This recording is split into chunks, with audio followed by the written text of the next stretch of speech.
उत्तर प्रदेश के एक छोटे से गांव की यह कहानी है। इस गांव में लड़की का जन्म किसी अभिशाप से कम नहीं माना जाता। यह गांव ज्यादा बड़ा नहीं है। ज्यादातर लोग चौधरी अजमेर सिंह के भट्टे पर मजदूरी करके अपना पेट पालते हैं। उसी भट्टे पर धनवा नाम का एक आदमी भी काम करता है। उम्र लगभग 45 साल, अविवाहित और अकेला। शादी की उम्मीद उसने बहुत पहले ही छोड़ दी थी। उसे यकीन था कि वह उम्र भर कुंवारा ही रहेगा, लेकिन एक दिन गाँव का पुजारी उसके लिए एक लड़की खोज लाता है। उस लड़की का नाम है भवरी। उम्र करीब 21-22 साल। गांव में लोग कहते हैं कि वह बड़ी मनहूस है। वजह भी अजीब है। अब तक उसकी 3 बार शादी तय हुई, लेकिन हर बार दूल्हा मौत के मुंह में चला गया। एक की मौत तो मंडप में ही हो गई, दूसरा रिश्ता कभी मुकाम तक पहुंचा ही नहीं, और तीसरा तो सबसे दर्दनाक, शादी के दिन ही दूल्हा घोड़े से गिरकर मर गया। भवरी की शादी में आए 5 खास लोग कहानी की असल परत खोलते हैं। पहला है चौधरी अजमेर सिंह, गाँव का सबसे बड़ा जमींदार और रोजगार दाता। दूसरा है उसका मैनेजर सौरभ, जो पहले मजदूर था लेकिन अब चौधरी का खास गुंडा बन चुका है। मजदूरों से हफ्ता वसूली करना और उन पर दबंगई दिखाना उसका काम है। तीसरा है गांव का पंडित, धर्म के नाम पर ढोंग करना, पैसों के लिए तंत्र मंत्र रचाना और औरतों की इज्जत लूटना, यही उसका असली चरित्र है। चौथा है गांव का दुकानदार, जो उधार तो देता है लेकिन बदले में औरतों के जिस्म पर बुरी नजर डालता है। और पांचवा, सबसे खतरनाक, गांव का डॉक्टर, जिसे लोग भगवान का रूप मानते हैं लेकिन असल में वह इंसानियत का सबसे बड़ा गुनहगार है। भवरी की शादी में चौधरी के 2 छोटे भाई दया और गोपाल भी मौजूद हैं। दोनों ही अपने बड़े भाई पर गुस्सा निकाल रहे हैं कि उसने धनवा की शादी इतनी जवान और खूबसूरत लड़की से कैसे होने दी। ये दोनों गांव के छठे हुए बदमाश हैं। गांव में शायद ही कोई ऐसी लड़की बची हो जिस पर उनकी गंदी नजर न पड़ी हो। शादी वाले दिन जब पूरा गांव दावत में मस्त था, उसी रात चौधरी के दोनों भाई ने वह किया जिसकी किसी ने कल्पना भी नहीं की थी। वह गांव की एक मानसिक रूप से विक्षिप्त लड़की बसंती को बहला फुसलाकर जंगल में ले गए और दरिंदगी की सारी हदें पार कर दी। उसके बाद इस डर से कि कहीं वह किसी को सच न बता दे, उसे बेरहमी से मार डाला और लाश नदी में फेंक दी। उन्हें लगा कि यह मामला भी वैसे ही दब जाएगा जैसे पहले दबते आए हैं, लेकिन इस बार बात केवल कुकर्म तक सीमित नहीं थी, ये हत्या भी थी। गांव के लोग सन्न थे और पुलिस इंस्पेक्टर की चौधरी से पुरानी दुश्मनी भी सब जानते थे। अगले ही दिन जब चौधरी अपने भाइयों को पश्चाताप कराने मंदिर ले गया, तभी इंस्पेक्टर ने वहां धावा बोल दिया। पूरे गांव के सामने उसने चौधरी के भाइयों को पकड़ लिया और जब चौधरी बीच बचाव करने आया तो इंस्पेक्टर ने गुस्से में उसके गाल पर ऐसा थप्पड़ जड़ा कि पूरा मंदिर गूंज उठा। इंस्पेक्टर ने गरजते हुए कहा, औकात है तो करा लेना अपने भाइयों की जमानत, लेकिन इस बार कानून की पकड़ से कोई नहीं बचेगा। भले ही उसके पास सीधे सबूत न थे, मगर उसे यकीन था कि डीएनए टेस्ट सच को उजागर कर देगा। थाने पहुंचने पर दोनों भाइयों की ऐसी खातिरदारी की गई कि आखिरकार उन्होंने सब कुछ कबूल कर लिया। चौधरी ने शहर के वकील से सलाह ली, लेकिन वकील ने साफ कह दिया कि मामला बहुत पेचीदा है, जमानत मुश्किल ही नहीं नामुमकिन है। हाँ, सेटिंग की जाए तो रास्ता निकाला जा सकता है, लेकिन इसके लिए मोटी रकम चाहिए। चौधरी के पास उस वक्त पैसे नहीं थे। तभी गांव का पंडित उसकी मदद के लिए आया और बोला, चिंता मत करो चौधरी, मजदूरों की मजदूरी से पैसे काट लो। 300 मजदूर हैं, हर किसी की आधी मजदूरी रोक लो, देखते देखते रकम पूरी हो जाएगी। और हुआ भी वही, मजदूरों की आधी मजदूरी काट ली गई। मजबूरी में मजदूर काम छोड़कर भी नहीं जा सकते थे, क्योंकि आसपास दूसरा कोई भट्टा ही नहीं था। जो विरोध करता उसे धमकियाँ मिलती या उसकी कुंडली दिखाकर डराया जाता। गरीब मजदूरों की हालत बद से बदतर हो गई। बुधवार नाम का मजदूर अपने बीमार बेटे की दवा तक नहीं खरीद सका। आखिर उसकी पत्नी मालती को बेटे के इलाज के लिए गांव के डॉक्टर के साथ सोना पड़ा। अगले दिन धनवा खुद अपनी बकाया मजदूरी मांगने चौधरी के पास गया। चौधरी ने बेहयाई से कहा, पैसे चाहिए तो अपनी औरत को भेज दे मेरे पास, मजदूरी पूरी मिल जाएगी। यह सुनकर धनवा भड़क उठा। उसने पलटकर कहा, ठीक है चौधरी, मैं 7 दिन की मजदूरी छोड़ देता हूँ, तुम अपनी बीवी को मेरे पास भेज दो। चौधरी इस जवाब से आग बबूला हो गया। उसने अपने लठैतों से मिलकर धनवा को बुरी तरह पिटवाया। हालांकि वह बच तो गया, लेकिन बुरी तरह घायल हो गया। डॉक्टर ने पट्टियां तो कर दी, पर जांच के बहाने उससे भी वसूली की फिराक में था। घर में खाने तक के लाले पड़ गए। तभी बुधवार की पत्नी स्कूल जाने वाली बच्ची को लेकर पंडित के पास पहुंची। पंडित ने कहा, इसका इलाज पूजा पाठ से होगा, रात को अकेले मंदिर आना होगा,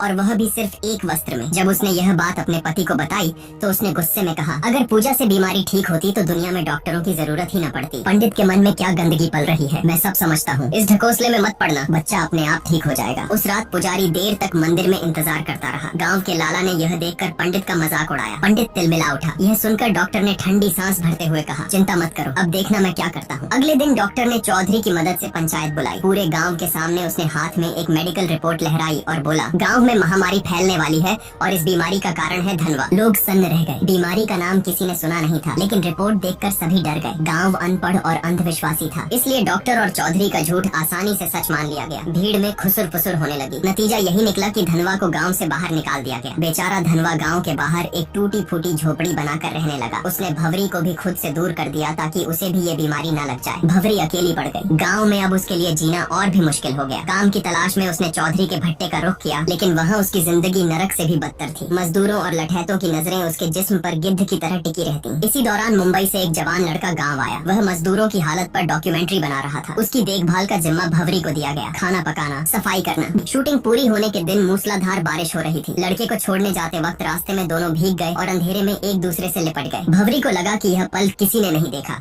लेकिन सोरेन के आदमी ने उन्हें रंगे हाथों देख लिया। अगले ही दिन यह खबर आग की तरह गांव में फैल गई। पांचों बड़े रसूखदार बौखला गए। लड़के को सबके सामने बुरी तरह पिटवाया गया और पंचायत में भवरी पर आरोप लगाया गया।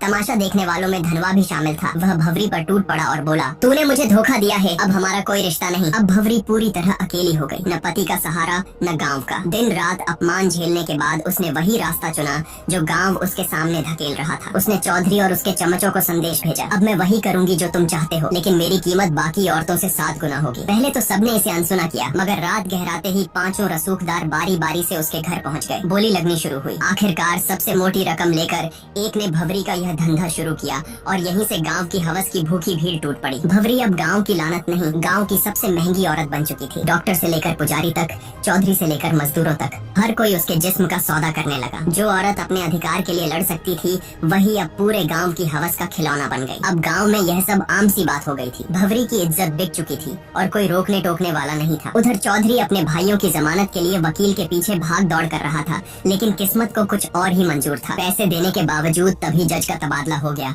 और चौधरी का पैसा डूब गया। वकील ने नया उपाय सुझाया, बसंती की दादी से समझौता करा लो, केस वापस ले लेगी। चौधरी भारी मन से दादी के पास पहुंचा, मगर वहां उसे ऐसा सच सुनने को मिला जिसने उसकी रूह तक हिला दी। दादी ने कहा, बसंती तेरी ही बेटी थी। चौधरी का दिल धक से रह गया। असल में सालों पहले उसका एक अवैध रिश्ता था और उसी से बसंती पैदा हुई थी। वह भले ही दिमागी तौर पर कमजोर थी, लेकिन खून तो चौधरी का ही था। यह सच्चाई जानकर चौधरी भीतर से टूट गया। गहरी खामोशी और तनाव ने उसकी आत्मा को ही घेर लिया। वह किसी से बात नहीं करता, हर वक्त गुमसुम बैठा रहता और आखिरकार मानसिक दबाव से उसकी मौत हो गई। किसी को समझ ही नहीं आया कि चौधरी जैसे ताकतवर आदमी का अंत ऐसे कैसे हो गया। लेकिन चौधरी की मौत के बाद भी गांव की गंदगी बंद नहीं हुई। इसी बीच डॉक्टर की बेटी भी बीमार पड़ गई। गुपचुप इलाज कराने पर पता चला कि उसे एड्स हो गया है। गुस्से में डॉक्टर उसे मारता पीटता रहा और पूछता रहा कि किससे मुंह काला किया। लड़की ने बताया कि उसका अफेयर डॉक्टर के असिस्टेंट मनु से था। जब मनु की पिटाई हुई तो उसने कबूल किया कि वह भवरी के पास भी जाता था। यह नाम सुनते ही डॉक्टर का चेहरा जर्द पड़ गया। उसे याद आया कि वह भी भवरी के पास कई बार जा चुका है, यानी कि भवरी अब मौत की वजह बन चुकी थी। धीरे धीरे पूरे गांव में मौतों का सिलसिला शुरू हो गया। औरतें हो या मर्द,